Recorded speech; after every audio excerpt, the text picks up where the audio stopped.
May moment ka rin ba na habang naguhugas ka, napapaisip ka kung tama pa ba lahat?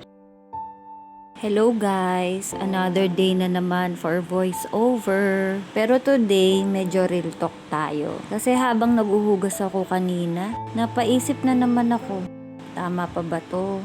Ano ba talagang nangyayari sa buhay ko? May plano pa ba si Lord para sa akin? Ang bigat, no? Simple lang dapat. Naguhugas ka lang. Pero biglang parang life crisis na. Minsan naiisip ko rin, back to housewife na naman ako. Pabigat na naman kaya ako?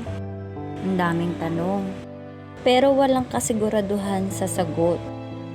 Pero na-realize ko, hindi pala lahat ng tahimik na moment walang nangyayari. Minsan, doon ka lang talaga kinakausap ni Lord. Sa mga hindi pa nakakakilala sa akin, I've been into social media since high school. From Tumblr to Laika, Kumu, Popo, kung saan-saan na ako napunta. And I guess this is my way of holding on. I share, I post, I document. Not because perfect yung buhay ko, but because this is where I feel seen. Lalo na kapag housewife ako. Dito ko nabubuhos yung sarili ko. So, pasensya na kayo guys. Kung minsan parang ang dami kong post.